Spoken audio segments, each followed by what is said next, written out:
work. It is just such an honor to be here as representative of a parent and to root on these young people because positive things are happening in our community. It is just amazing to be a part of that and see that. We ask you to just sit back, enjoy yourself, be a good encouragement, bring that positive energy, and let's go.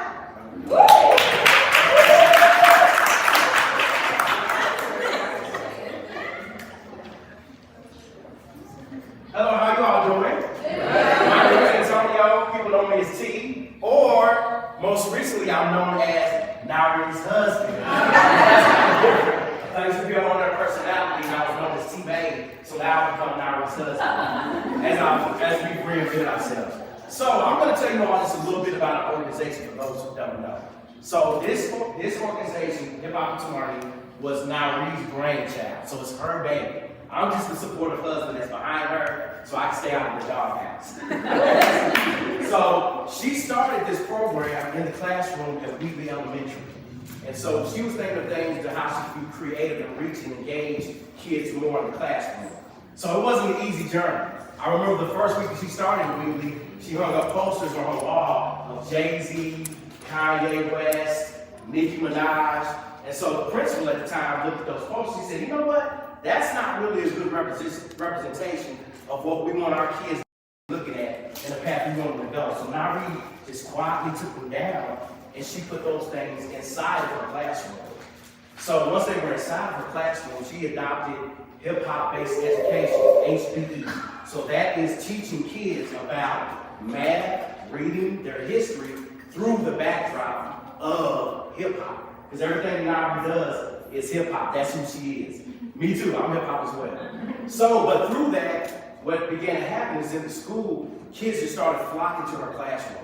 Then they saw improvement with the grades when it comes to reading, and the scores went up. So by that time, she got the attention of her principal. And the principal began to say, you know what? You need your own reading lab. The whole school, every child in this school needs to be, they need to have this space. And they need to have this form of education. So we opened it up to the whole school so all the kids could get this hip-hop-based education from Nairi. So because of her wonderful work that she did, in 2019, she won the 2019 Elementary School Teacher of the Year. And I did cry at the ceremony, and I was swayed like I'm swayed down, because I'm always proud of Nairi. So, to expand on what she was doing in the classroom, because we really felt that we needed to go beyond the classroom, we just took some advice from some friends of ours and colleagues to start a nonprofit. So we started our nonprofit also in 2019. Now, would you believe, since 2019, these are some of the things that we've done. First of all, Ryan, would you please stand up? The CFL Foundation that's headed by Ryan was one of the first agencies to finance us, to give us funding for what we do. So let's just thank you. Also, during our time, we've been able to pass legislation. In 2021, through a song these kids created called Crown, they created a song, and now we came up with a wonderful idea to attach that to policy. Crown Act stands for Creating Respect for the Open World for Natural Hair. And that was a policy that was passed in California first, but it's to protect your hair, your natural hair. To be able to wear your hair in spaces like school and at work and not to be told that you can't.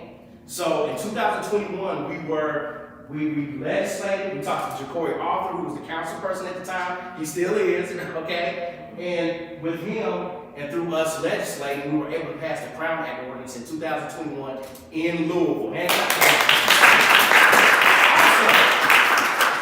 These kids have been invited to Harvard University, not once, but twice. It'll be our third year this year.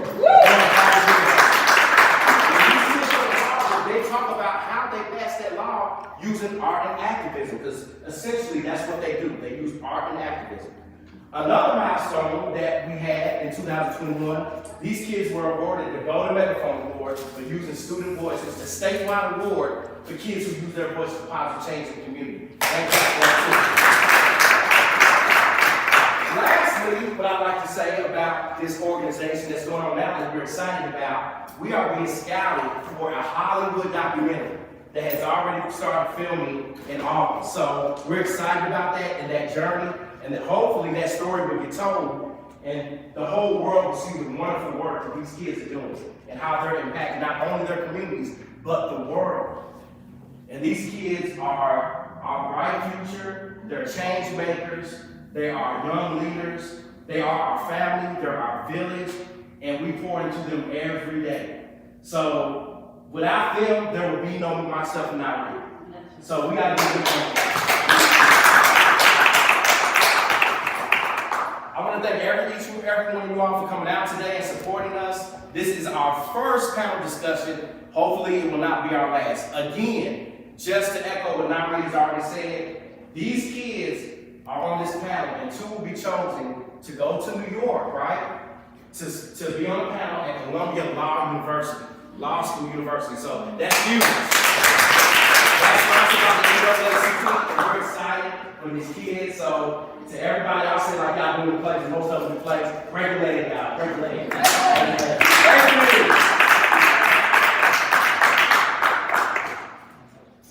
What we want to talk about are some upcoming events that you can be a part of. This Tuesday, if you are not busy, come to Frankfurt, because we are going to have 300 plus students in the rotunda advocating against DEI bills. Not only will they be advocating against DEI bills, but they'll be advocating on behalf of the Crown Act that has 3 bills that have been pushed through in the House and in the Senate. Is it gonna pass? No, but we're still going, and if you are not doing anything Tuesday, come on. Is it gonna be boring? Of course not. We have the DJ, we're gonna have live music, we're gonna turn up, but we're gonna turn up with a purpose, right? So we have that going on Tuesday. If any of you all are free on Tuesday afternoon, in association with the Jack Harlow Foundation, we get to take 30 students to guest room records, and they will receive a turntable and a vinyl record. And that's in association with the Jack Harlow Foundation. We are providing a bus, and not only are we providing a bus, but we also are taking students out to eat. We partnered up with Hudson Middle School, which was weekly, so you know I can't get away from it. So if that is something that you would like to do, come on down and support that. But that is not all. It's not all. That's not all. Next week, for 3 days, at the Kentucky Center for the Arts, students, Cam is one of them, will be rapping with the Louisville Orchestra. With 6 schools, and it was a tedious process, but these six schools were able to produce so many students that were interested in doing rap school that we had to do another event that will be happening April 29th, and it's called the Teed Up Showcase, where these were students. We've been developing songs with them, and they are going to perform at the Kentucky Center for the Arts on April 29th in front of several hundred students of their peers. And of course, our other program, Real Young Prodigy, will be performing as well. That will be starting, and we are just happy that you are here. So we are going to let our judges, before we do that, let me talk to you about how the voting will occur. So, somebody said you can take the teacher out of the school, but you can't take the school out of the teacher. So if you look at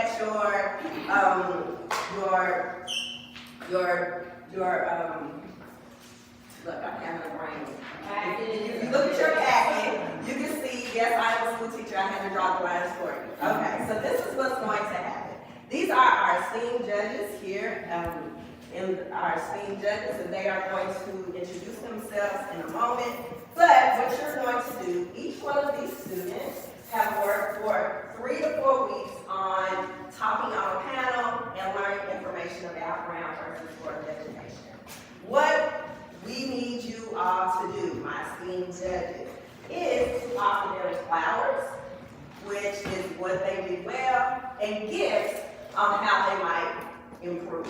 This is something I'm in Toastmasters, and I really love it, and I'm like, you know what, I'm just gonna use what Toastmasters use, and I'm not gonna reinvent the wheel. Classic teacher stuff. What you will do, we're gonna start right here. This is 1, 2, 3, 4, 5, 6. You can put their names on here, and what you'll do is just give them flowers and gifts. At the end,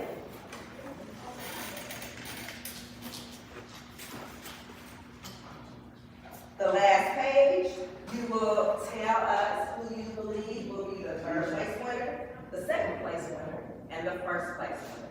And you'll just put their names right there. You'll tear this nicely, and then we'll put their gifts and their flowers into this envelope for them to take home so they can improve upon themselves as speakers. Because I believe, like my grandma used to say, well, if you can go out there and shake your butt, you can do math. You know what? If you can write a rap, you can speak in front of a panel. If you can perform, guess what?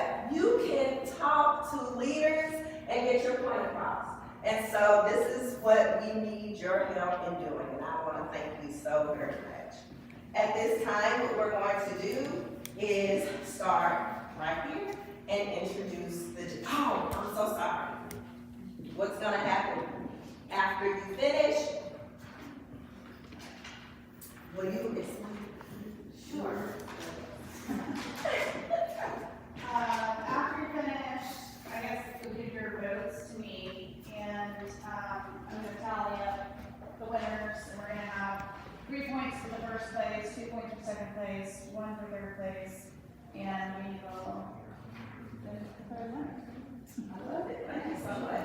So what we will do first is introduce the judges. If you will stand up and tell everyone who you are, and thank you, and we'll start. Good afternoon, everybody. Good afternoon. My name is Chase Sanders. Of course, I'm from Louisville, Kentucky. I work at Crown Foreman and manage international relations. And I'm, an honor to be here today.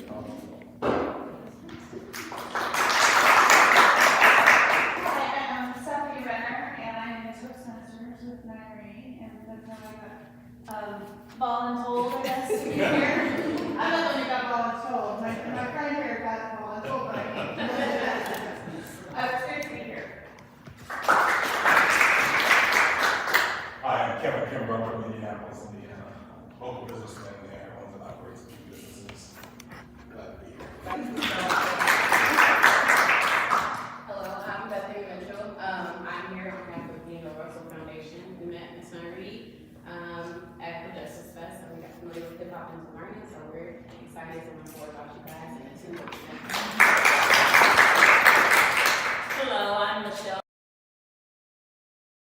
I'm a learning, but also a community educator and activist, and just glad to be here. Hey, Ron Gallo. We got some other introductions. I'll just say that I'm from a poor neighborhood in the Bronx where Killer Mike's had a rap started. And first generation college ended up with a graduate degree from Columbia and Harvard. So,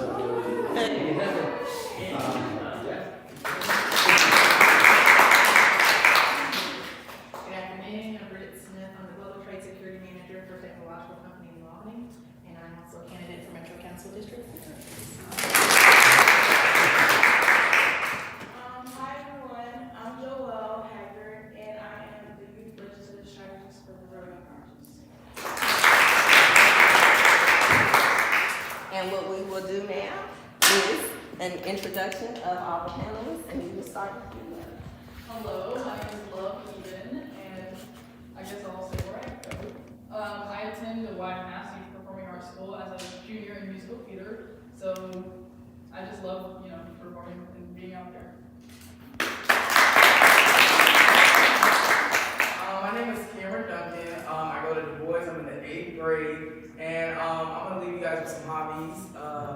I play video games, and I speak, and I spend time with my mother.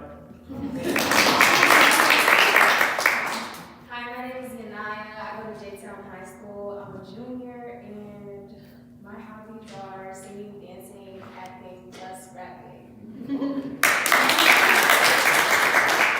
Hi, my name is Genesis Hatchett, and I am a senior at the Youth Performing Arts School, where I'm a vocal major, meaning I'm classically trained, and I like to sing all different genres of music.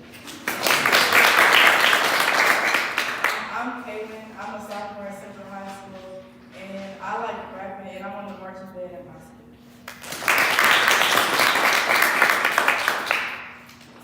And so what we are going to do, when Orange shows up, we're gonna just shoot him in, because he's been practicing, and we're just gonna put him in, and he'll speak for himself. But are you all ready?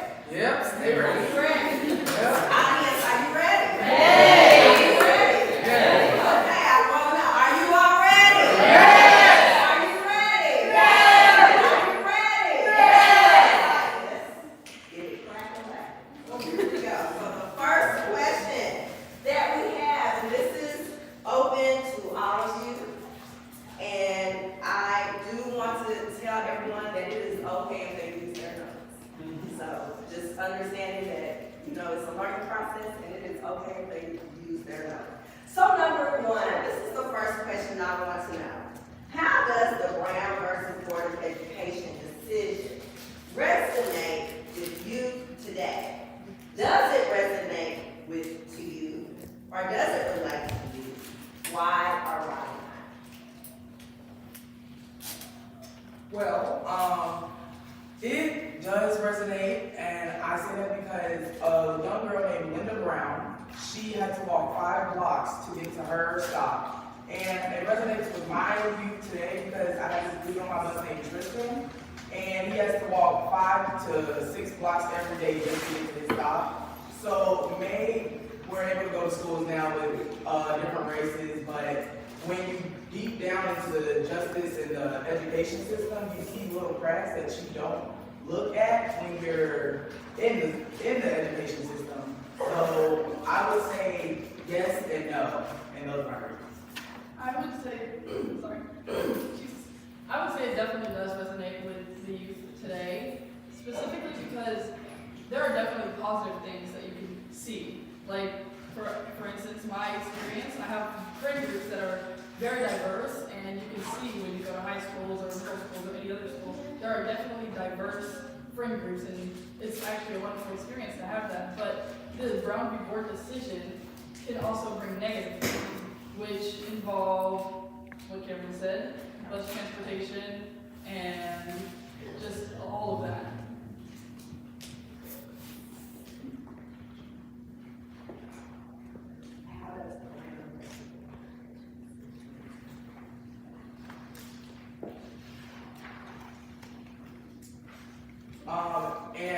Just to piggyback off what Love said, it also is, I would say, has its cons too. I'm able to have friend groups with my peeps. I'm able to talk to people that I usually don't talk to, and I'm able to be with my people, even though it's hard and they're trying their best to separate that. But for now, it's as much as I can do.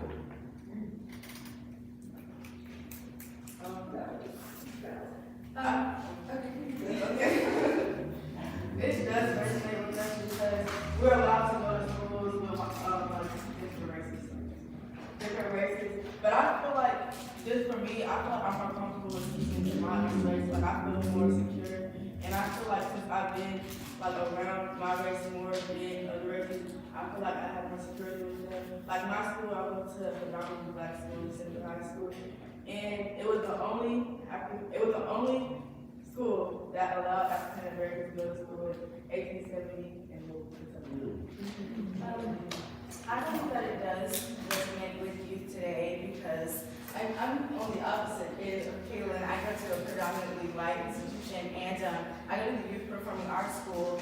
And going there for the past 3 years, I've kind of noticed patterns of the way that black children kind of stick together. And whereas being at a predominantly black school, we have free range to talk to whoever or go wherever and feel safe and feel like we're accepted. But at my school, there has been years of my life where I felt like I didn't fit in. So just talking about integrating into a school where people don't typically look like you, it can do a lot to your confidence and it can do a lot to your perception of yourself. So I definitely think it resonates with you today. I would like to say, I'm Warren Hatchett with the Boys Academy. I'm a little late, but I think Brown v. Board of Education, it definitely does resonate with the youth of today for various different reasons. Now, I go to the Boys Academy. That's a predominantly black school, all male school, established in 2017. And what I think some of the effects, like how it resonates with youth, like Brown v. Board of Education, it gave us like access to equal education. We can go to school with students of different races and we can have this diversity. But in a sense, I feel like it kind of changed the perception of what's like attainable as far as change, and it also changed people's perspective of like, okay, like what's the social norm, what's acceptable. Like I get we can go to school with children of all backgrounds now, but it kind of changed people's perception, and even students around me gave them the perception that it's bad to go to a school of all black boys, or gave them that perception that now that we can go to school and integrate with everybody else, it made kind of some of my peers and kids my age think that going to a school with brothers and sisters who look just like you, there's something wrong with that somehow because of this decision that was made. Like I heard that from students my age and kids that go to school with me and my peers. They think that because this decision was made indirectly, there's something wrong with going to school with kids that look like me. And I go to the same school as Warren, but I'm gonna be 100% truthful. Sometimes I don't feel safe in that school. So hearing a white man say the N-word in hearing a white student in general say the N-word to me is outrageous. So when I sit down and think about all the rules that have been made to stop this, and then they're like, it's the future and the past and the present is repeating itself.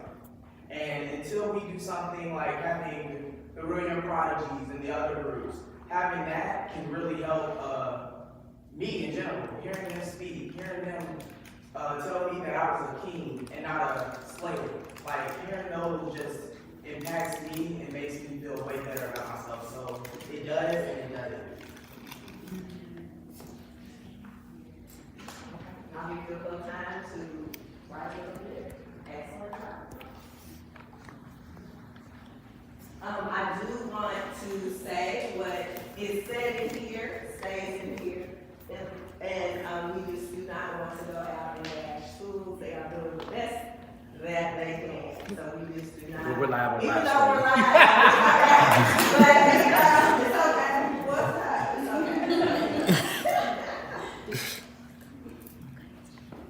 Okay, number 2. What have you learned about some of the direct effects that Brown versus Board of Education has had on black students?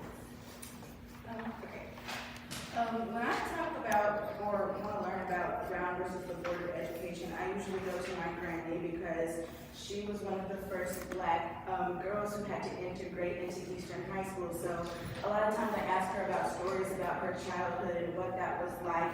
And I think oftentimes when we're talking about desegregation, we kind of are told that it was all just happy and like all the black kids and black people were just so excited that they didn't have to go to these schools that were bad and didn't have to drink from these bad water fountains.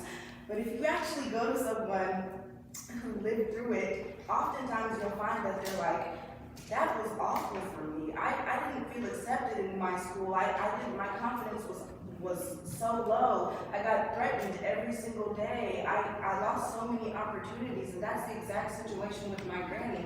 And she used to tell me the story about when she integrated into Eastern and they had Homecoming Queen, which back then was called Football Queen. And she ran for it, and she was one of the only black candidates to run, and she actually won. And when she won the title, they made her share the crown with another white student. And she just told me about how bad that hurt her and the effect that that had on her confidence and just her perception of herself. And I just can feel that today, like in my personal journey in school, I understand what it's like because a similar thing happened to me. Not too long ago, every year at Manual they have something that's called Miss Manual and Mr. Manual, and they pick 2 students to win. And a student won, and she was a white girl, and that was fine. She's great, she's very smart, she's a great performer. But when they introduced her and introduced the award, they said, this student is the best representation of excellence, diversity, and tradition in our school.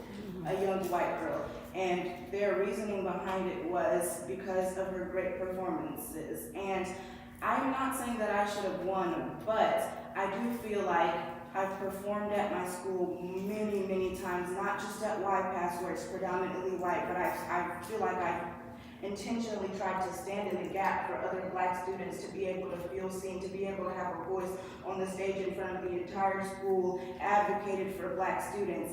And still I was slighted by someone who is typically the person who will win things like that. And I can just reckon with stories like my granny. And that's just one example, but there's plenty of examples of the ways that Brown v. Board have directly affected us and the confidence of black students. Absolutely, and I'd also like to talk about Jenny's granny, because she loves to tell us stories about her past. And one of the stories she told us while I was sitting in the car with her is that before she transitioned into the desegregated school, she was in a school with all people of color and just people of color. And she had so many opportunities as a black young girl. And she had track that she could do, she had sports that she could be a part of. But when she transitioned to the desegregated school, all those opportunities were lost because she not only had to be greater than the white students, she had to double what she already could do. But the way that correlates to what we have today is just ignorance in the Board of Education, because as I said before, we have the bus transportation that is getting changed next year, and that affects me because I go to Manual, as I said before, and I don't live near Manual, and a lot of brown and black people don't live near Manual that go to Manual, and I feel like the choice to not have buses go to magnet schools is just ignorance to the fact that a lot of brown people or a lot of less fortunate people don't have that transportation. We have working moms, we have single parents that are not able to transport us to that school daily. So it's just the fact that we're repeating history, it's just showing ignorance in our Board of Education. Also, speaking of doing twice as much just to be looked at as equal, I'm someone who has benefited from affirmative action at my school, and there's a common misconception about affirmative action that to benefit from it means that you were just given this just because you're a person of color. You were just given this spot at this school, you were just given this role in this show.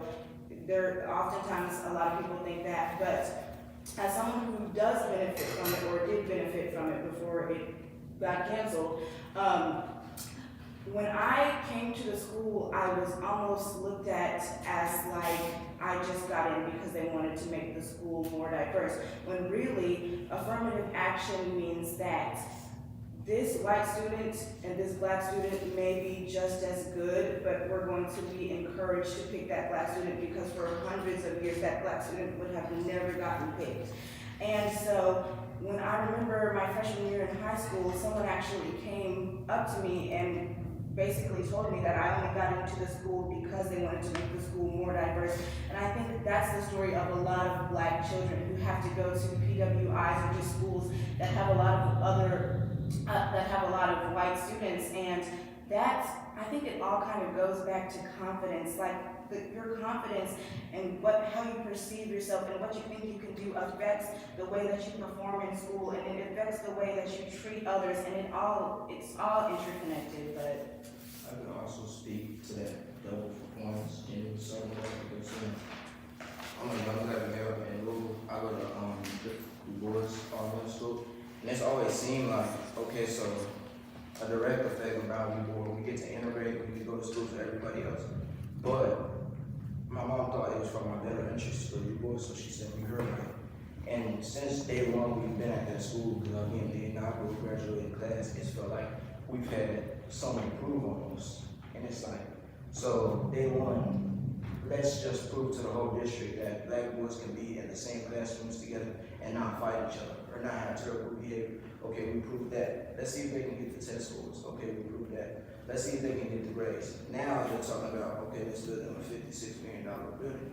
And a bunch of people are in opposition of that. They're like, they don't need that. Why are we going into them like that? They don't deserve that. They haven't earned that. They only been around since 2017. So it's like, it's always felt when I went there, I've had to almost overachieve, double achieve, triple achieve to get the same kind of opportunities other people are getting.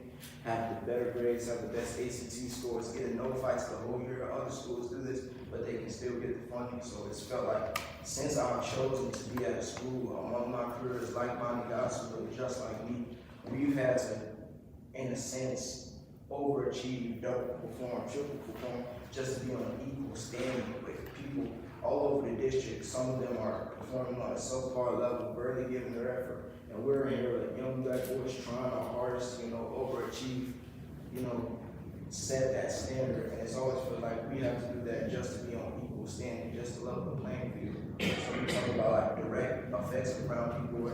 It definitely gave us the opportunity to be among other races, thrive or among other students. But it also it made it to where if I want to be around my own people, be around others who look just like me, it's almost like we're slighted or we're put at a disadvantage when it comes to the way people perceive us.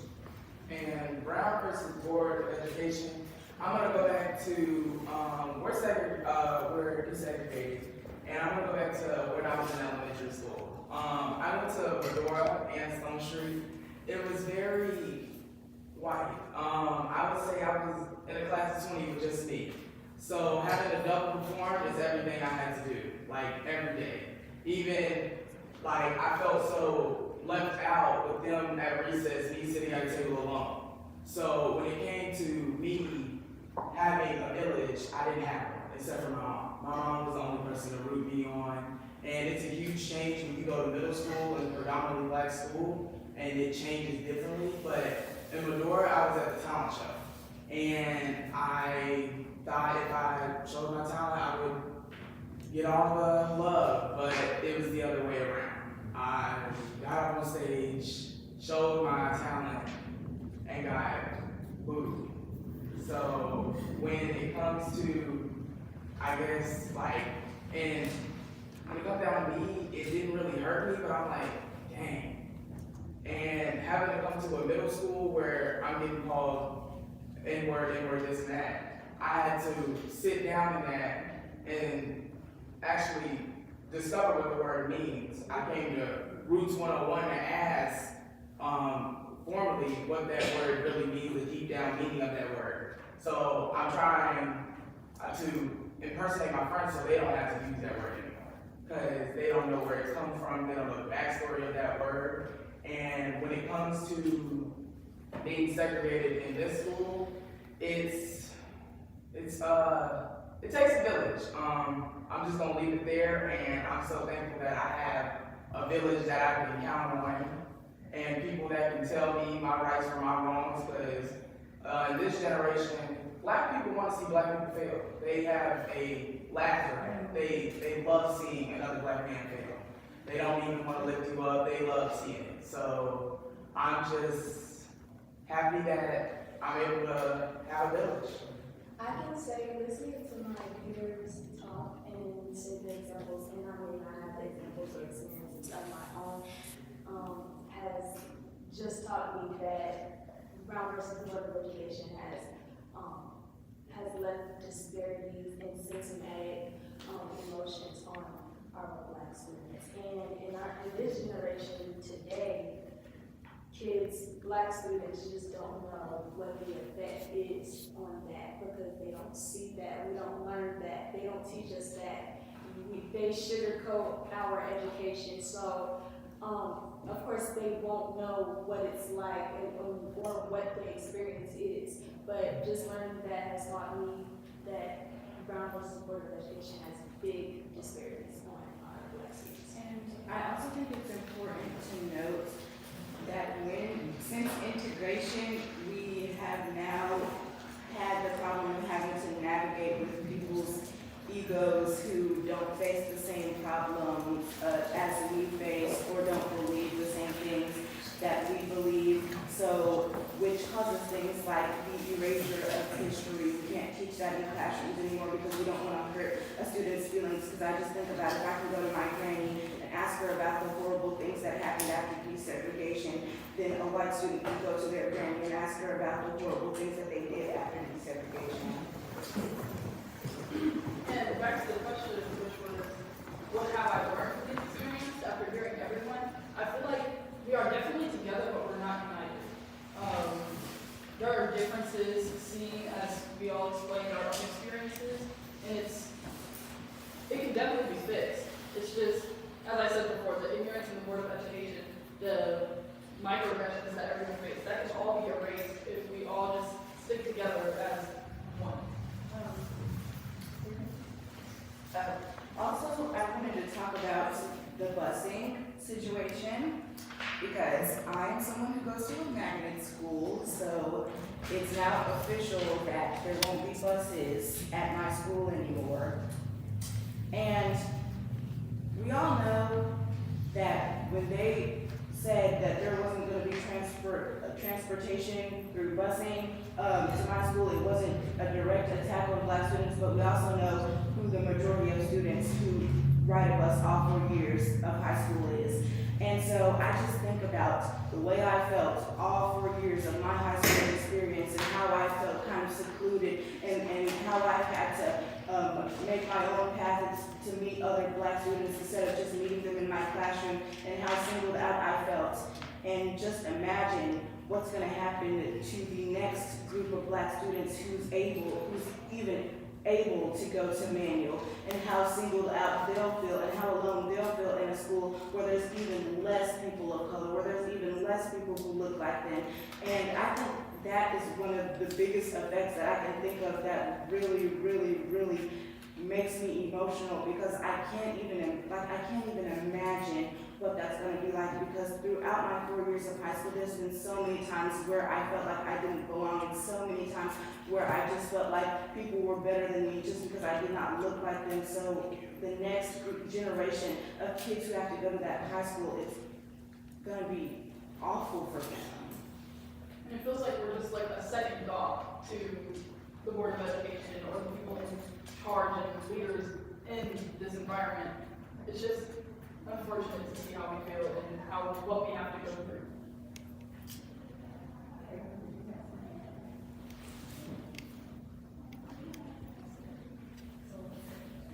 Well, Caitlin, this question's for you. Caitlin, why do you think that students don't know about Brown versus Board of Education? I think students don't know about Brown versus Board of Education because some teachers don't know how to engage with students like the curriculum. Because I know that we had to listen to this thing called vocabulary. It's like they teach you, but they're also like direct. Like, I don't know how to explain. I mean, I'm sure you can get what I'm saying. But it's like, it was entertaining and we could rock to it, but we was also learning while we were having fun. And I feel like if teachers learn how to really engage with students and learn their students and see how their students act in different ways they teach, they can really engage them. Because some ways, like, we don't like looking at words. Like, we're gonna fall asleep. And we don't like documentaries. Like, teach something as kids. But I know I like listening to music, and I feel like vocabulary, we listen to music and we're learning. It's two things, combining two things that we like, and also getting our education.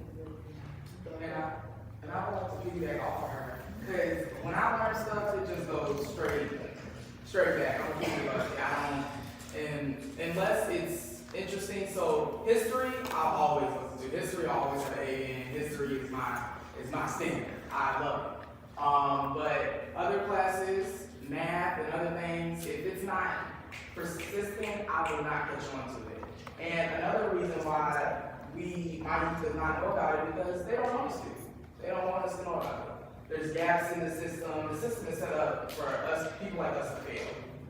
And I feel like when it comes down to people of our color and in general, they want us to go to jail. They don't want us to do nothing. Seeing a black man own his own business, like he said, seeing another black man own his own business, they're not happy about that. They don't like that. They don't want that. Because if they did want it, they would let Black Walnut Street be there.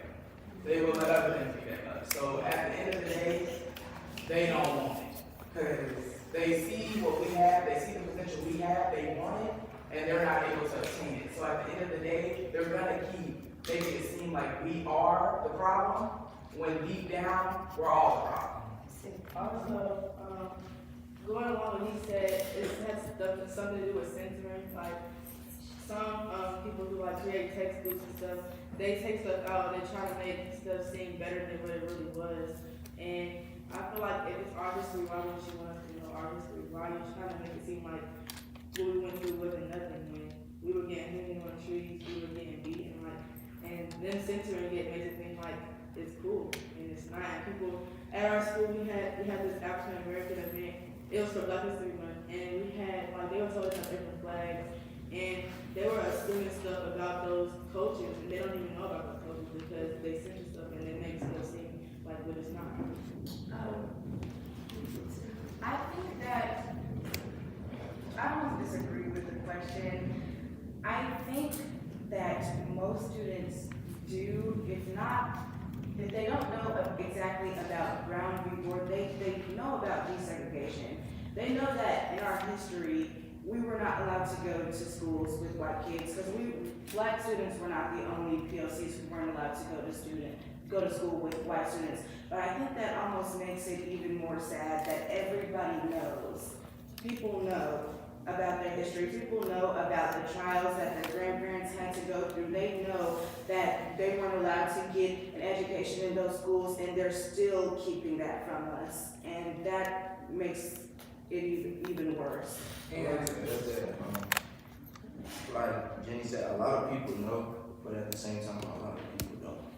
Because it's powerful, like I said before a couple times, like Brown v. Board of Education, you do your research on it and you figure out what happened, like it changes your perception of like what you think is attainable. Like if they can, by persistence and by time and by never giving up, they can change that, what can I change? Like, I'm sure y'all are familiar with SB 93. In class, they get us to write these letters and they say, we're gonna march at the Capitol and we're gonna try to stop this. And I just hear it, but like, the disbelief from all my peers, we can't change that. What's the point of even showing up? If we do, are we even gonna be able to stop it? I mean, I heard one kid say this exactly, they're just gonna pass an SB 94 that we don't know about. Like, I mean, that's the kind of attitudes that are happening because they don't know about things like this. They don't know that they can cause this type of change. And because a lot of these, like SB 93, a lot of these bills that are passed, they're kind of contingent upon the fact that people aren't gonna educate themselves about these kind of things. So like, I feel like a lot of people don't know, and they know about desegregation of schools because their grandparents probably went through it, but a lot of them don't know the process, they don't know how long it took, because if they did, that's powerful. That's powerful for a student to know. If we are persistent, then we can take down bills like SB 93. If we are persistent, then we can make sure our education isn't censored. And if we are persistent, then we can make sure our history is taught in school. So I feel like a lot of people do know, but a lot of people don't. To piggyback off of Kaylin and Kim, from experience, I'm in high school and we had to have 3 years of history. And all my 3 years, I had white teachers, like white male teachers. But I only learned the same things over and over and over every year. Martin Luther King, March on Washington, all of that I know about. But other things like what Warren spoke about and what Jenny has spoke about, we don't learn in school, and they sugarcoat it, and they don't speak on it because they're trying to hide our history from us. And I could see why they do that, because if I knew I was a king and a queen, I would be acting totally different. I'm gonna be straight honest. I would be acting like I'm high royalty. I'll be acting like everything. So, like, sitting down and sitting in that and knowing that I was a king and everything that they try to do will never change who I am on the inside is just powerful. Knowing that, like, we have people over here teaching the youth. The youth is not failing. The youth is learning how to drum. The youth is learning how to do African things. The youth is learning about their future. Roots 101 is teaching them about things I didn't even know.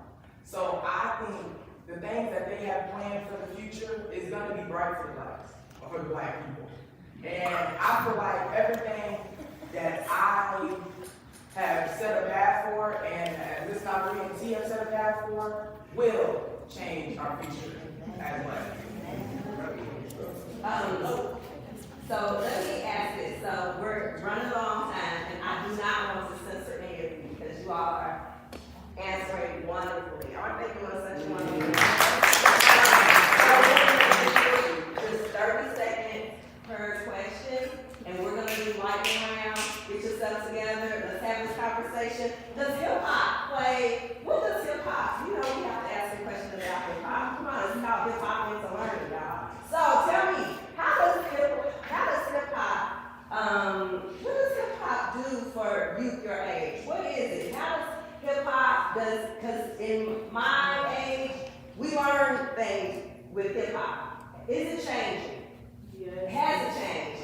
Is it things and stuff because you need it? You know, what is it? Just answer. Yes, I would say that because having to listen to artists like Lil Durk and other people, it has changed the youth a lot. So having to actually take my music playlist to my therapist and telling her, this is how this music makes me feel, this is how this makes me feel. And she telling me to go through every playlist and everything, and anything that doesn't serve me, cut it out. So anything that the future does not see, if I don't see myself in that song, cut it out. So when I sit down in it and think about none of the future music, I listen.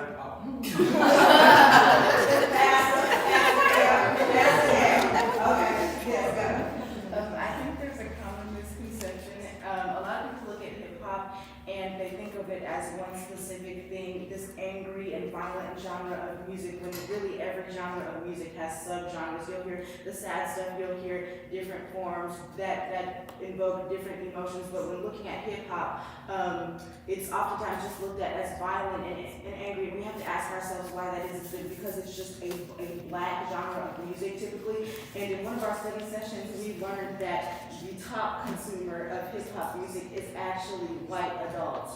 And so I think it's important to talk about how hip hop for I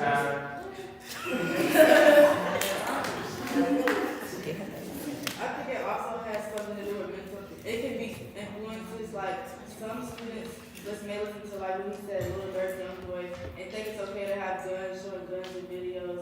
And I feel like it has something to do with mental health too, because they feel like if they don't have this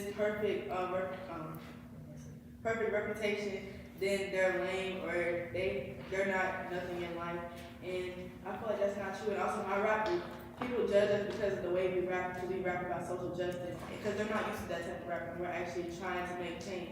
But since they're used to this type of rap, they don't like our type of rap because they think it's lame, and we're not talking about it because we're not cussing, and we're not putting guns in our videos. And I want to finish what Gigi was going to say, because I have a feeling I know what she was going to say. For years and years, it has been an outlet for Black voices and many positive things. Right now, in this generation, it's definitely changed. There's a lot of negative energy out there, but it's important to know that the original hip hop was for Black voices, for positivity and change. Can I pass my time? Yes, You have time left. You can make your time, okay? I would definitely say that hip hop has a lot to do with what the youth today know, because like hip hop is like historically been an outlet for Black pain, and I realize like the problem with a lot of young Black males wandering around the city they don't have anybody to relate to. Like they feel like they have this pain inside of them that nobody else is feeling. In reality, a lot of other people are. And sometimes they find that in an artist. They find that relation in an artist. A lot of the rappers you hear today, they're getting rich off pain and they're selling pain. Because like that's the problem with a lot of the youth today. That's why we gravitate towards hip hop sometimes, because like historically it's been like an outlet. Like with Tupac's music, every time you listen to one of his songs, you'll probably hear something. Oops. Yeah, did that. Okay, y'all did it. Y'all doing great. Here we go. Is there a correlation between hip hop and Brown versus Board of Education? 30 seconds. As we said before, hip hop is an outlet for Black voices. And I feel like the correlation is how we express ourselves during these changes. And I feel like music probably changed during the transition. And the integration, I feel like that's when it started to become not aggressive, but that's when the white population started listening to it more because it was combined. We were getting together, and I feel like that also changed how people see it and how people think hip hop actually changed to negativity. I say that hip hop definitely has to do with the Board of Education, because I feel like music and rap at one point was segregated too. Like now, she said we learned in our study session, like the most top consumer of hip hop and rap is like 70-year-old white male. But like back then, hip hop was treated as something like dudes just did in the park. It was negative. It was dropping people to the streets, and that like correlates with Brown versus Board of Education, because we used to be segregated, but now they're telling my sister that she's only in the school because of diversity.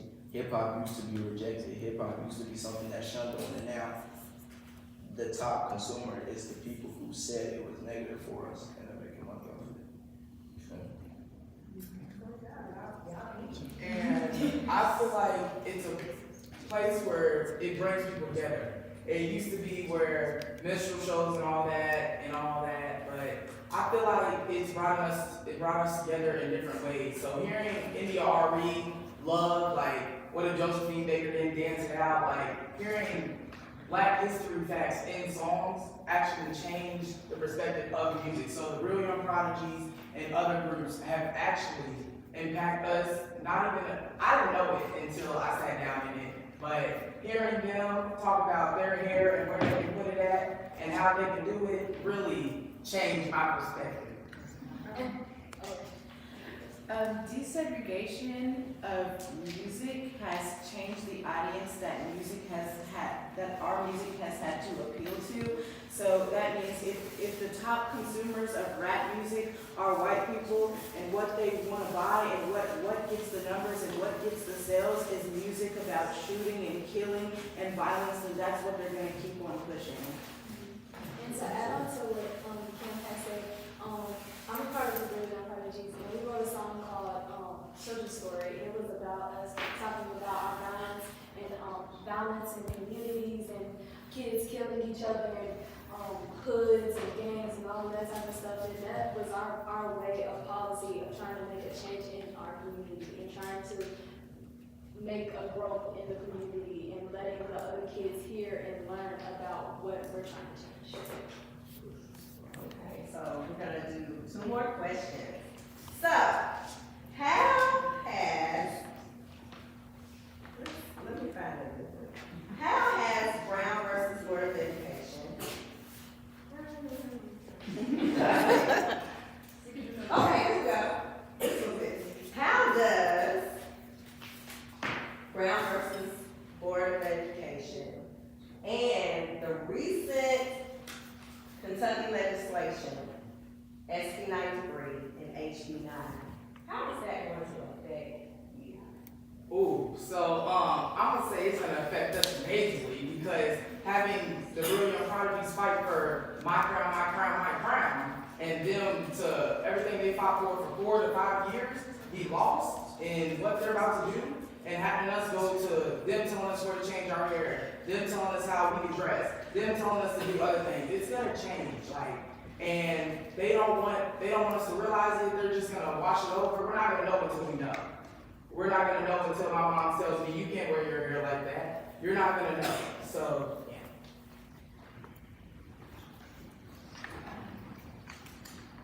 I think that we're the generation that legislation has really been revoking our rights. And we talked about this in one of our sessions, that as we're getting older, a lot of the stuff that the generations before us thought that they already accomplished have been taken away from us.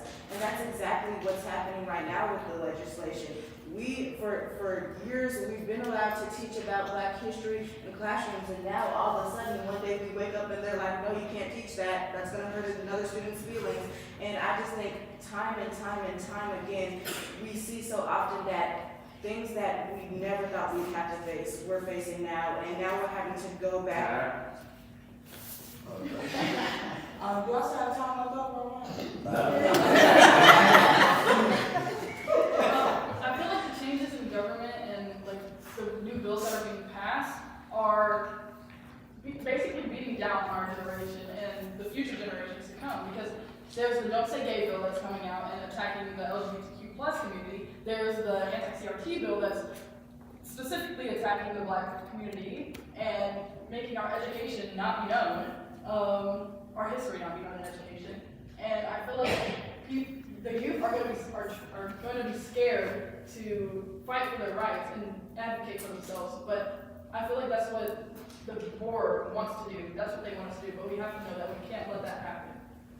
I would just say, specifically when it talks about like SB 9 and HB 9, those effects are going to be drastic because, you know, I go to an Afrocentric curriculum school, so of course I get to learn all the things I want to, but not everybody has that advantage. And I'm not saying that we should have an uncensored curriculum just for Black students, but for all students, because it will help us see, like, it'll help us to see eye to eye better. I mean, we, like, all the way until I got to the boys, I heard about the Great Depression, this, the Great Depression, that, and how it took the upper class and it bumped them down to the middle class. But what about how it bumped down the lower class to being dirt poor? I never heard about that until I got to the boys. So I feel like it can also affect how, because right now, some students may feel like their voice is not heard. So if those bills are passed, I feel like it's gonna be an even more like worse impact. Like we're not gonna feel like our voices are heard at all. Even like me being in a rap group, at first I was really shy, and once I got in a rap group and started using my voice and changing policies and stuff, I feel like my voice is heard speaking in front of crowds at the Frankfurt. What's that? Sorry. The Capitol. Speaking at the Capitol, speaking with my dad, which I was so great. And I feel like my voice is really heard, and I feel like if they take it away, then I'm just gonna be like. You got your dad, you know, so. Yeah. Who knows? Yeah. And so this last question to you, give me a little bit more time. I want us to end on a good note. What is it? Okay. I want to end on a good note. What have you learned, and what are you gonna take with you? And we'll start with Orange, and we'll just go down. just from this experience. Yeah. Well, I learned that like one of our most powerful tools we can use is like to educate ourselves on the past and present, because a lot of these bills, I like to say, a lot of people don't know about, but if they did, we'd have so much more power. I bet we could get double, triple, or quadruple the students to pull up to Frankfurt, the capital, to protest if they only knew. Like a lot of the students just lack the education, and some of our biggest setbacks are contingent upon the fact that not enough people are just woken up. Not enough people know about SB 93, because I know they care. I know there are students out there who would pull up and who would protest and who would stand with us, but they just don't know. They'll pass it right under our noses, and it'll affect people, and they won't even know it, but they'll still be like reaping the effects of it. So I've just learned that like our most powerful tool in like the fight for equality in education is to educate ourselves first.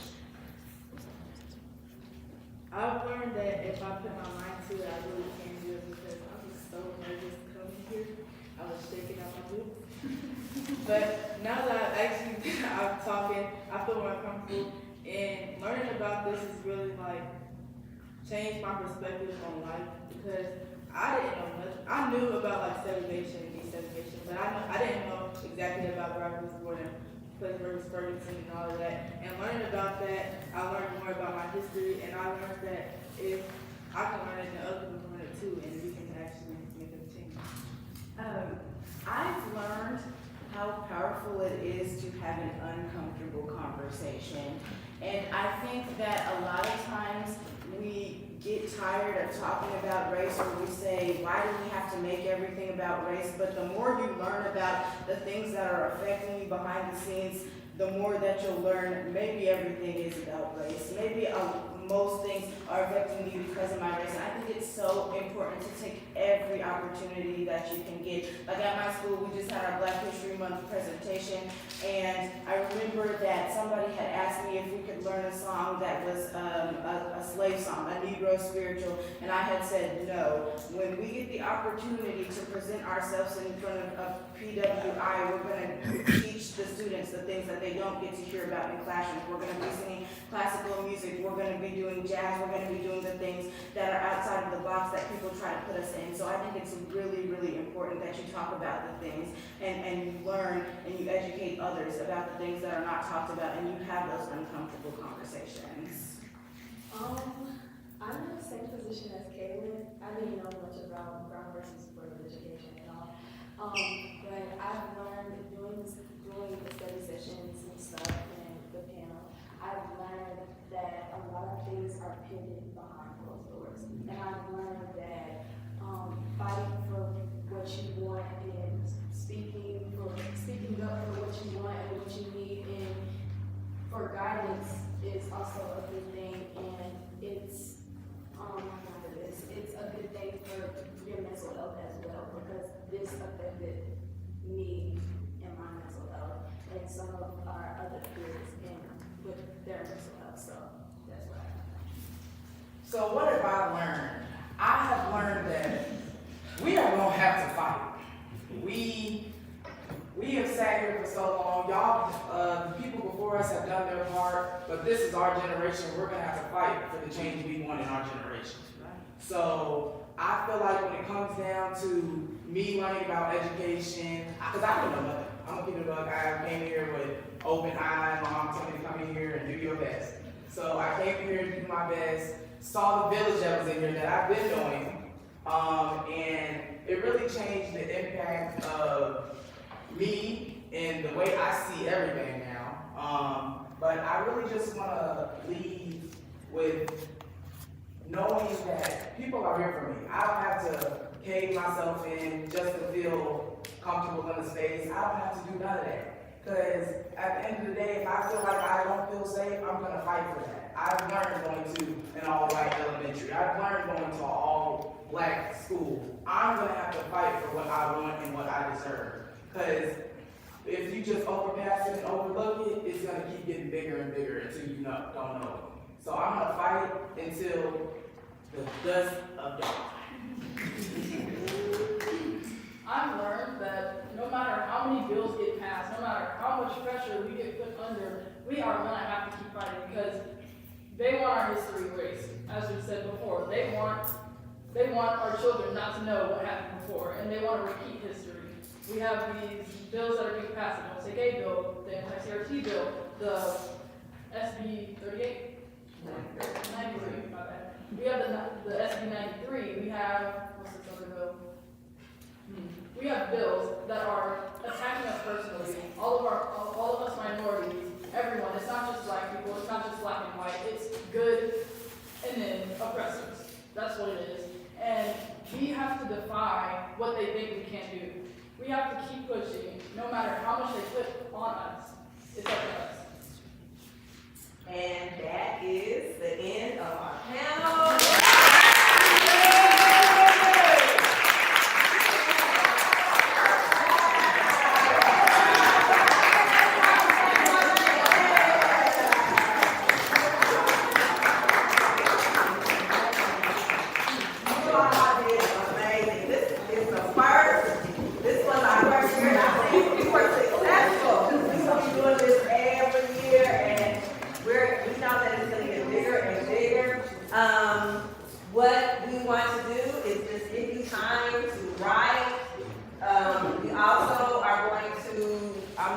to, give you the envelopes. If you can just kind of fold it, tear it, you're spinning, so come on, y'all, the school teacher stuff. Just tear it. It doesn't have to be perfect. I am going to take the envelopes and pass them down. I'll give you a little time. If you want, just because we've been sitting, how about you just come up and talk to the kids and put it in? Yes, Ron? I just have a question. I'd love for this to be something that gets today that make this happen. And I wanted permission, either from God or whatever, to just take a picture. Yes, But please. no attribution to people. Yes. And Yes, please do. Please do. Thank you so much. I made a mistake. D'Angela had something to read. D'Angela McMillan.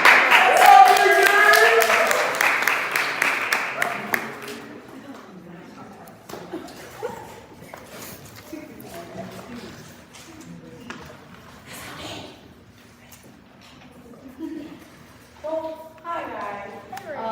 Trying to make this quick and make it fast. My name is D'Angela. I'm 14 years old. I'm a freshman at the Grace James Academy of Excellence, the first class of Grace James Academy of Excellence. Brown versus the Board of Education was passed in 1954. Decision declared that state laws separating students based on race was unfair.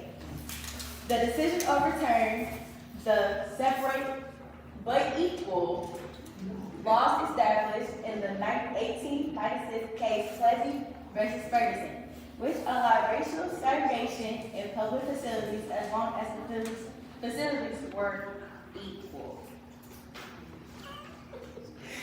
In many ways, Brown versus Board of Education is still unfulfilled, but that is why we are here today. To be the solution to use our voices to fight against racial segregation and discrimination, paving the way for future civil rights legislations in support of disability.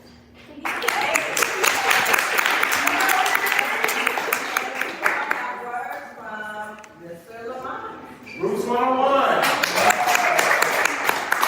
First of all, I'm glad you chose Route 101 to do this training. And I've had all of you, or I always say I make the uncomfortable so we all can be comfortable, right? And then when you guys start talking about rap music content, remember this, content has intent. That's whether it's writing, that's whether it's music, content has intent. And the greatest movements for black people, greatest movements in the world started with young people. And this is a generation that we need young people like you to step up and lead this country away from where it is now. So we can't repeat, right?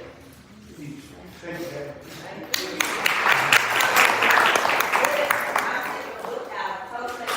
Many of the judges would like to stand up and give their gifts and flowers. You can do that. I'm not going to give your gift of flowers, but I'm going to your envelope, but I just want to say something about what I just experienced, you guys. I'm a fan of youth expression and a huge fan of expression as well. You guys are profound in your speaking, your vocabulary, anything, your body language, your projection, all that matters. And everything you gave in context, your examples, your own experiences. I want to snap, I want to say period. I have a lot of unprofessional answers. Thanks, That. You deserve that. It sucks that 2 year things are, I went to Manual, so I could resonate in a lot of y'all's people's. But to hear you guys speak about these things, it's to have a platform to do it.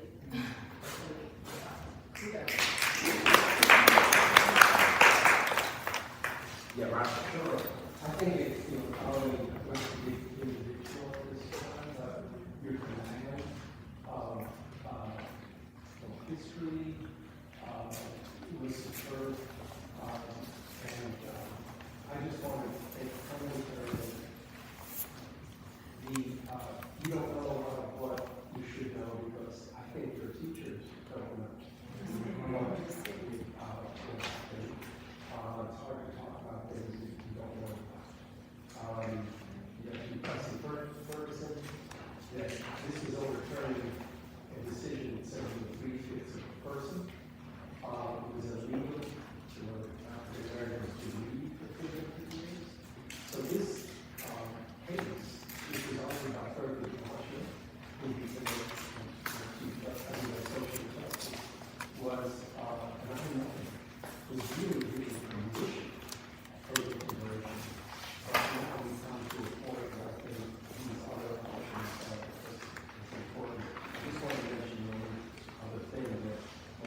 hip hop is in the grand tradition of storytelling.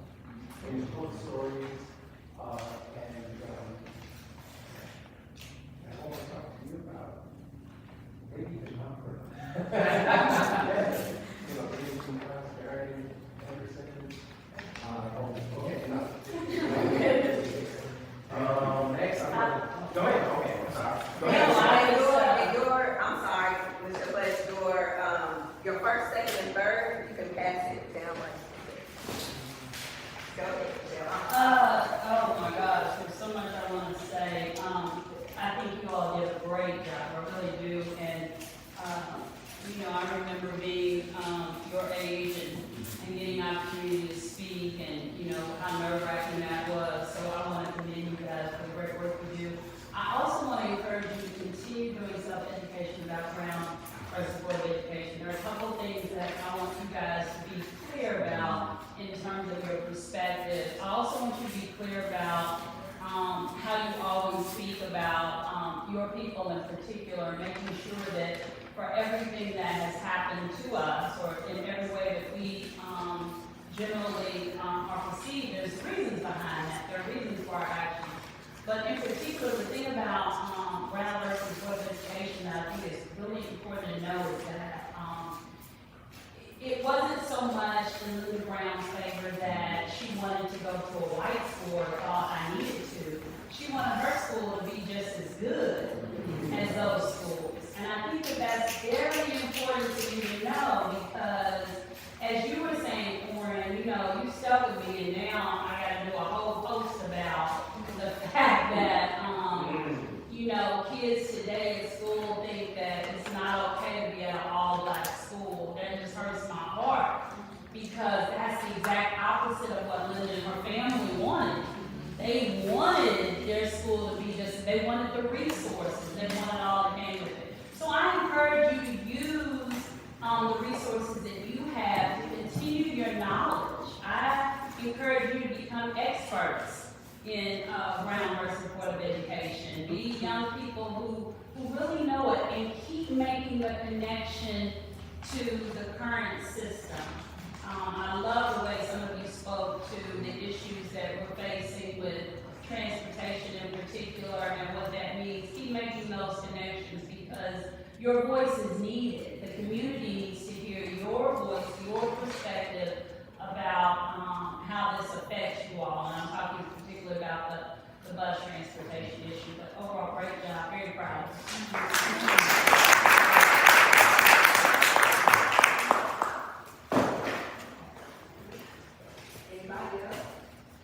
I just want to say that everybody did a great job. I want to thank you all for coming out and showing up today, speaking up, and paying attention to what's going on in the world, because there's a lot of kids I know that you all think I've been there before too, who don't care. So thank you all for everything that you all are doing.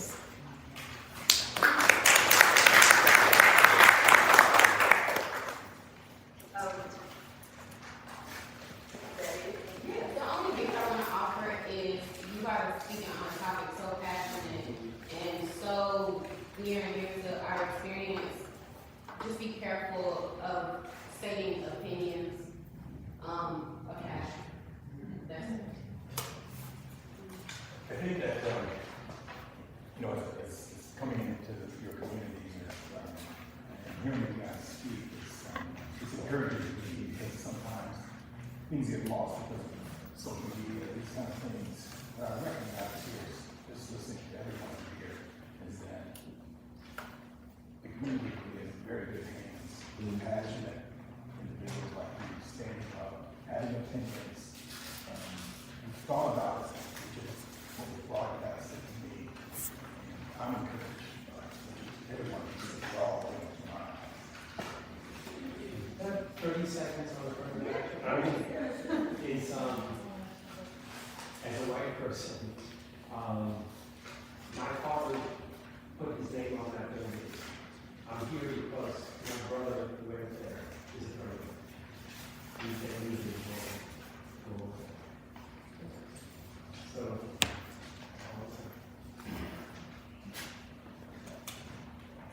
I'm going to real quick request that y'all Joelle say something as a student could have done. It's important that her voice be heard. So, Joelle, and then this is a request, is bridging it down with Lisa is our freshman year in Seneca. So, my fellow Joelle, you gotta say something, okay? I think y'all did really good. It was good to see you guys all confident on this topic. I like how you guys were very open to telling a lot of your personal experiences. It really made me look into like a different perspective and see you guys in this, see through your eyes of how this affects you and how it actually affects like all of the students and all the black and brown students around us right now. So I really like that. I'm already got confidence to do really good. Yeah, good job. Have been said, but I do commend you because there is no change without challenge, there is no challenge without change. And we recognize that and put forward the interview method. I really like the fact that some folks lost their word and they didn't let that deter them, like they figured it up, picked it up and went on. The courtesy of life that you guys, but it feels okay, you know, very polite, very considerate, let somebody have their time. So just great job. I'm gonna ask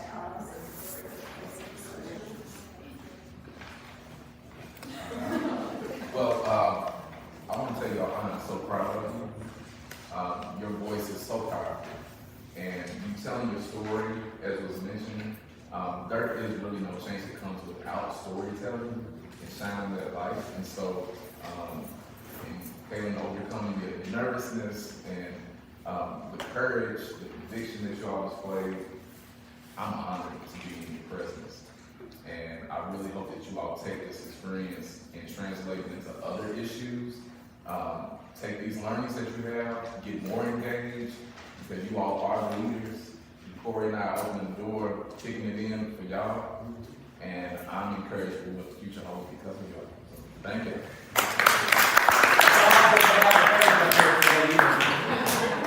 Right, Charles?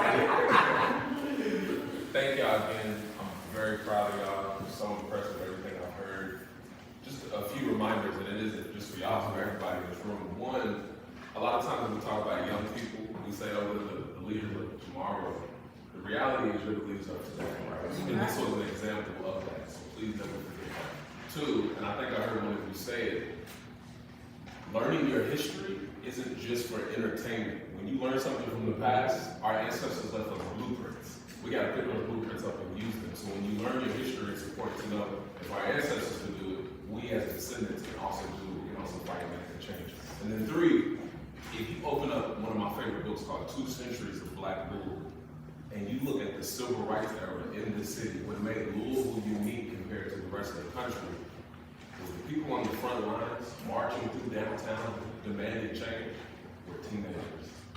So I just wanted to remind you of that, because as I say, you are the leaders of today.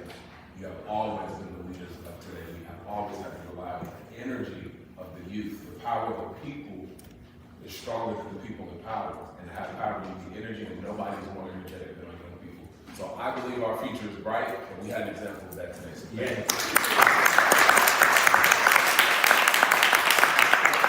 While we're still tallying up the votes, we're going to have a word from the chair of our board, Derek Cowherd. So proud of you all. Got to see a little bit of inner workings yesterday.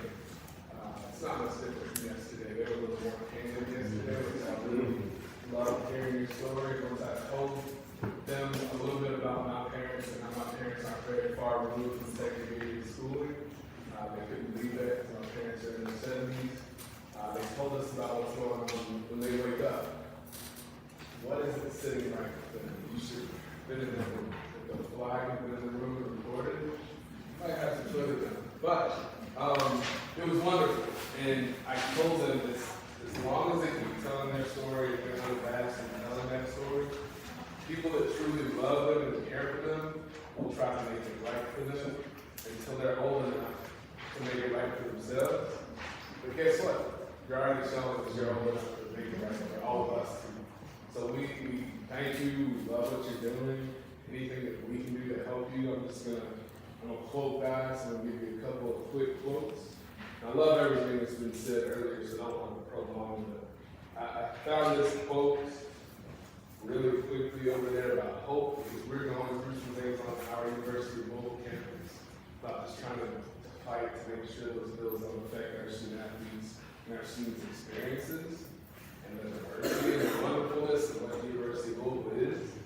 But they're trying, whoever they are trying to dash our hopes and our dreams and bring our fears up and make that kind of muddy our sense of what the world really is. It's a group of people trying to help people figure out life, right?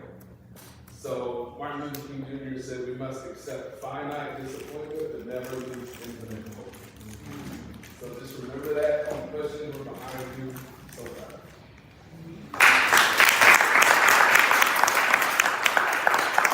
One thing that myself and I really believe in, we believe in collaborating with other grassroots nonprofits that are also in the community. CFL has taught that, Rachel just for her taught that. So this person doesn't know I'm going to call on her, but I'm going to call on her. Y'all give it up for my friend Nicole. Hey, friends of Nicole, you're on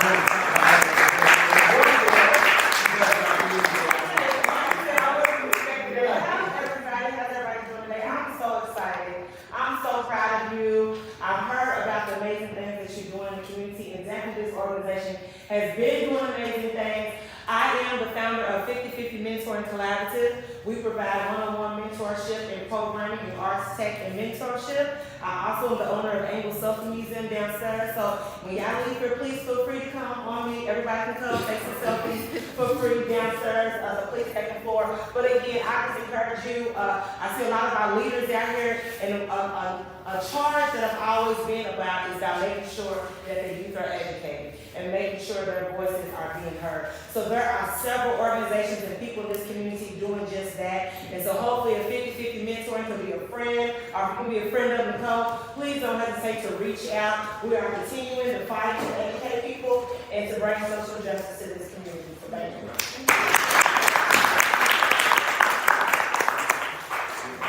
Also, I'd like to thank a couple of our friends. You all can speak, you don't have to. But Jim and Emily Trulio, we call them Jimly. They're our friends, and they are part of our marketing and promotion team. They have helped us put this thing together and learn how to roll it out and make the community aware of what we're doing. So we like to thank them.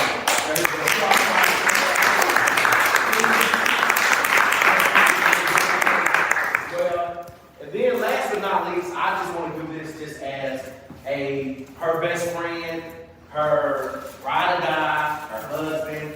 I want y'all to give Nari a hand.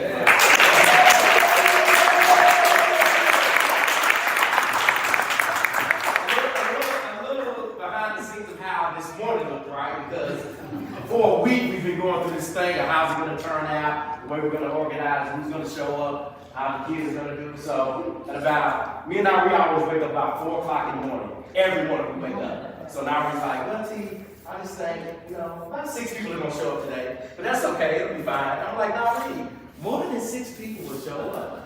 They'll show up. Now, I'll just be 6. It'll be 6. So, I just want to give you all a hand clap for showing up. Every seat is filled in the room, and I just want y'all to know that Nari just works so effortlessly and tirelessly. She really believes in this platform. She believes in these kids. She believes in her community that she was born in. And I'm just so proud of Nari for everything she does. And I'm just so proud to be by her side. Because when I thought my dream was over, right, she gave me something else to dream about. Right?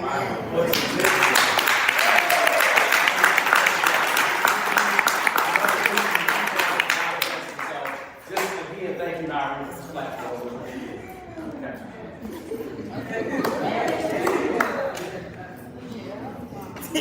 I think it's time. Oh, God.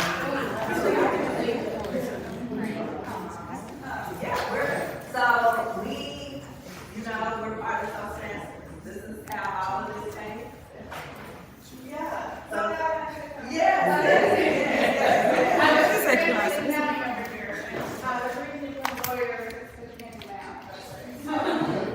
And I didn't say it before when I introduced myself that I'm a lawyer, and I'm saying that now because the legal profession is, in this state at least, woefully underrepresented by Black, brown, minorities. Well, I mean, it's people leave. They go to law school here and they leave. And the law schools it's embarrassing how few Black and brown people are in the law schools and practicing law in this state. Now, I will say this, we have a very diverse set of judges in Fayette and Jefferson County, and a lot of them are women, a lot of them are Black women, and I think that is fantastic. And I think, it's natural for people who are doing what you're doing to be drawn to that career. Do it. And if you ever want to call me, I don't do anything interesting. I review contracts and put together businesses. It's not nearly as fun as going to court or whatever, but I'm always happy to help. You guys are so impressive. Thank you. And thank you for being so shared, by the way. I don't know, but I imagine that seeing some white faces in the room and saying some of the things you said and sharing some of the stories you said probably doesn't make it easier. And I appreciate your vulnerability. Okay, so do we do drum roll? Like Thursday is a tie between Oren and Pam.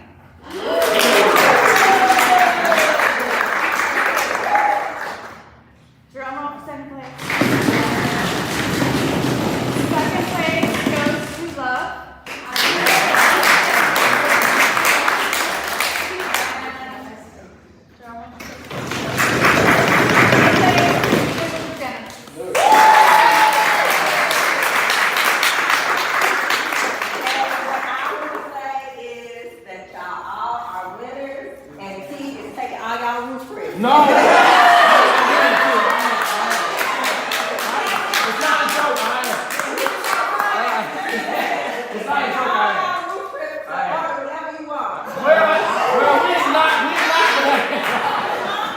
But you all are going to lose Chris on me, because you all deserve it. You all stay the course, you all stay the path. And we gonna dress up and we gonna go out and we gonna do some fine dining because you all deserve it. Also, that's not it. Also, I will pledge that everyone up here on this panel today will go to Harvard University with us this year. They will go with us. Because you all deserve it. You all did a wonderful job.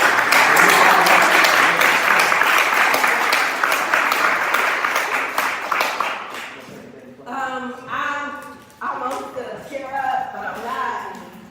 I was so worried. I was really worried. And you all are so beautiful, and I just thank you all for attending, and thank you, Jim and Emily. Thank you all. Thank you all so much. We really do appreciate you.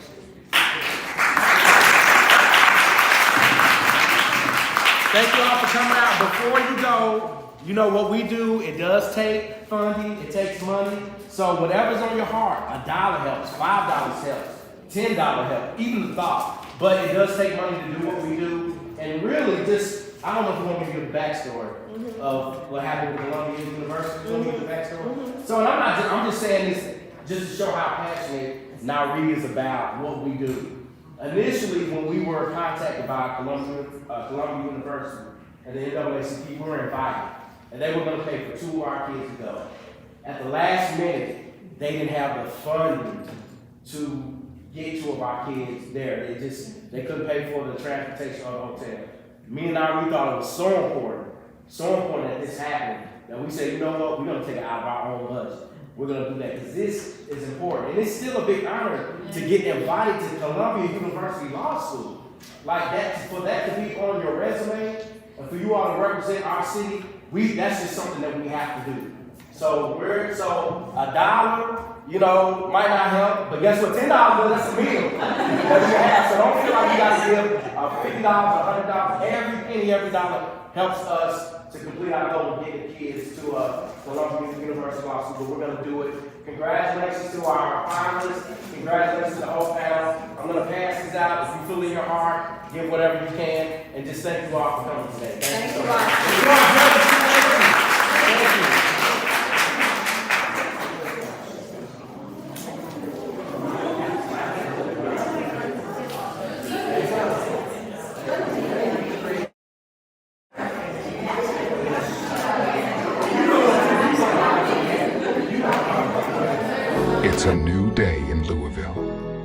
a day where children play on a brand new playground in Central Park, where new businesses are opening from Barrett Avenue to Shelby Street, from Oak Street to Dixie. Today, more families will move into new, affordable homes, more than at any time in the past decade. And with these investments, they can look forward with confidence to the future. It's a new day in Louisville. And under the leadership of Councilman Baker, our district is filled with hope, progress, and promise. Let's keep the momentum going.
Mary, tell me, watching this event was amazing. One big question in my mind, for those who weren't aware, what exactly did the first place winner get?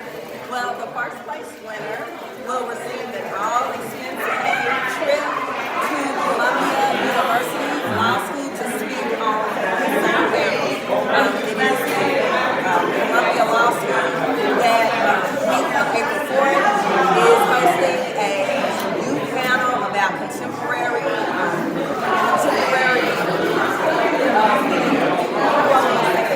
how students use hip-hop Okay. to protest now. I see. Advocate.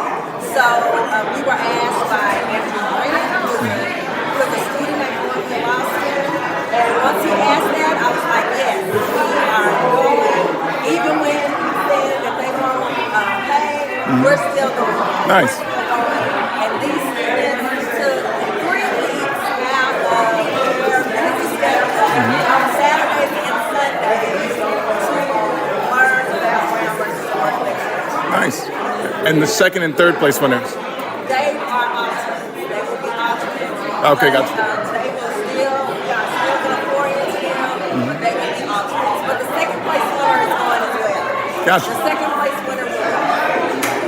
Now, let me ask you, for those who weren't here physically, what are some things you hope that either some youth out there watching took from this panel discussion? I hope that they take that you can learn on your own.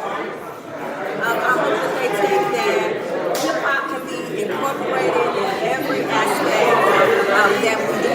And that's really who we are. Gotcha. I say we are hip-hop into one. That's who we are. Now, for those who want to learn more about HHN2L, where can they go to find that They out? can go to hhn2l.org. Gotcha. And go to our website, and they can donate. Like I said before, we are taking up to 300 kids. Okay. More than 300 kids to Frankfurt on Tuesday. Okay. And so if they want to come and support, they can come and support that way as well. Can you tell me a little bit about your organization? Yes, my organization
tell me. Tell me your first last name. I'll spell that. N-Y, capital R-C-L-A-Y-T-O-N-C-A-Y-L.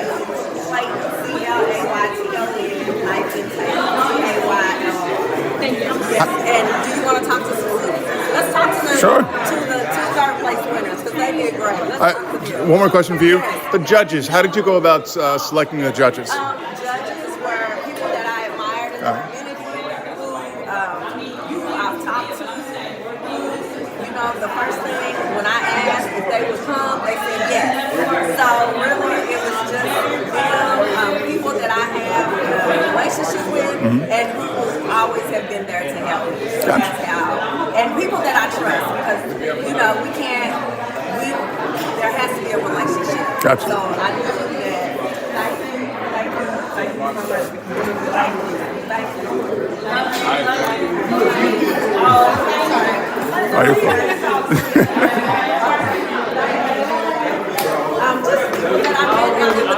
Yeah. Nice. And yeah, I'd love to speak with the witness. Yeah.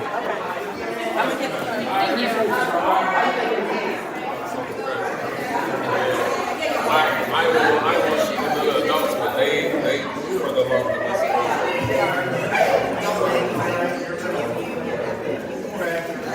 Hi. At the same time, or do I like wait for him? Huh? Do I like wait till him to get finished? We can do both. Same time. Yeah. Gentlemen, congratulations today on the panel discussion, second and third place. No, you all tied for third. Gotcha. How does it feel being a part of the panel discussion itself? What were some of your favorite things about it? I was actually used to it. I wasn't really as nervous as the others because I do debate and other things. So I wasn't really as nervous as others. I do debate, I mail through president, I do a lot. So I wasn't really as nervous as others. Can you guys stand a little bit closer together? I feel like you're like No, they did not. It's not. Alright, can you say your first and last name? O-R-E-N-S-R and Hatchet, H-A-T-C-H-A-T. Cameron, D-U-N-C-A-N. How do you guys feel right now? I feel good. I feel good because I thought I was going to get lower. I really did. So I'm grateful for the third place. I feel like there's a huge weight just let off of my shoulders because I feel like after this I got to speak on the injustices, convictions that were on me, just like being a young black male in Louisville in the school district, JCPS. So I feel like I just got a huge weight off of my chest and I got to speak on some of the issues I face every day and not a lot of people get to do this. I'm thankful for the opportunity. Yeah. Awesome. Why do you think it's important to speak on these kinds of issues? Why do you think your voice needs to be heard? Because if we just passively let these issues go over us and go through us, it tells the people in charge and it tells the people who make legislations that it's okay. And it tells them that we're fine with it. And if we have no issue with it, essentially they see no reason to change it. So it's important that we give our opinions, give our voices, so they can see that we care. Because if we don't care, why should they? And so they also know that we want to change and we're willing to fight for change. How did you guys get involved in So I'm a part of another organization and I see them a lot. And after that ended, I went to them and they taught me a lot. And it led to here. Nice. For me, it started with a teammate actually coming to my school for a program called Rap School. We rap with the Louisville Orchestra, and from there I got involved. He told me about this. I signed up. We started meeting at the main library and preparing for this a couple weeks later. Gotcha.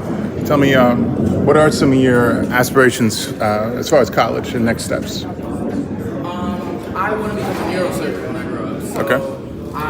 I don't always want to be a rapper. That's not the big goal. I'm just learning stuff on the way I go. Yeah. So I want to take pre-med and become a neurosurgeon.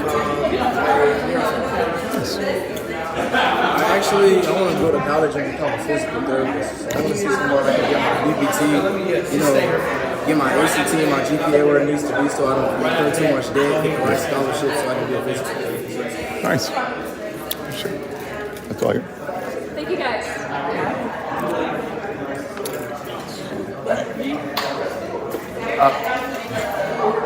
Yeah. You need 2 more students? Let's go talk to Love and then Genesis. And The winners, yeah. You gotta hear that. I love your style. Thank you. Thank you. I love your dress. Over there with Nairi. She's got hair. Love, Genesis, congratulations. Congratulations. Tell me, no, bring it. I'm sorry. You get okay. Love, I'll start with you, and same question for both of you. What was it like being on the panel discussion today? What were some of the takeaways? Well, it was definitely like new for me. I used to speak a lot before, like when I was part of like Ebony, spoke, and we rapped a lot. And it was just a wonderful thing to do because I felt like I connected my performance with what I'm passionate about, which is comics like Real Young Prodigy. Yeah. Genesis? At first, I was super nervous, which is why I was hesitant for the first part. But I really do enjoy being able to have my voice heard for people who may not often have their voice heard. And I think it's really important to try to bridge the gap for the people who may not have as many opportunities as I do. Because I have tons and tons and tons of opportunities to get to sing, to get to perform, and get to speak. And I just think it's so important to take any opportunity, no matter how nervous you are, to talk about uncomfortable conversations and talk about the things that need to be heard. It was great.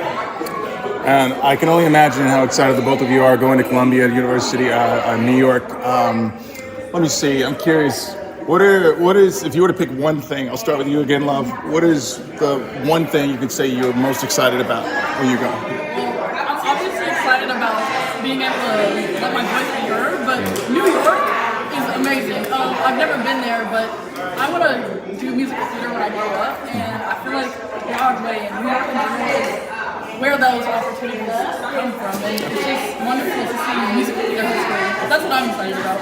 Nice. A wise woman once said that New York is the place where a concrete jungle where dreams are made. And I think that I am so excited because dreams can come true in New York, and I have a lot of big dreams.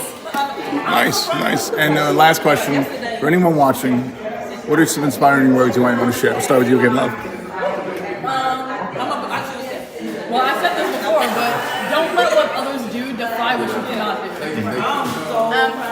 I think specifically for Black girls, you can do anything. I know that's basic, but a lot of times we get put inside of a box of things that people think we can and cannot do. And if you have an interest or a special thing that you love and you don't want to pursue it because you're scared of people's opinions or scared of what the societal norms are concerning that thing, you should do it anyway and be the different person and be the person who starts something new. Period. Well, congratulations to you both. Good luck up there. Thank you so much. The lights of Kentucky Performing Arts shine on more than our shows. They illuminate a pathway of discovery for all throughout our Commonwealth. A pathway of creativity, confidence, possibility, of brilliance, inspiration, curiosity, and wonder. For 40 years, Kentucky Performing Arts has led a pathway to unite the Commonwealth around the joy of discovering the arts, and will continue to shine this light far into the future.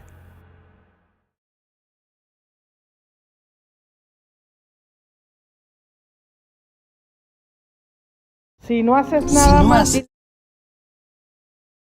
Si no haces nada más. Si no haces nada más. Si no haces nada más. Si no haces nada más. Si no haces nada más.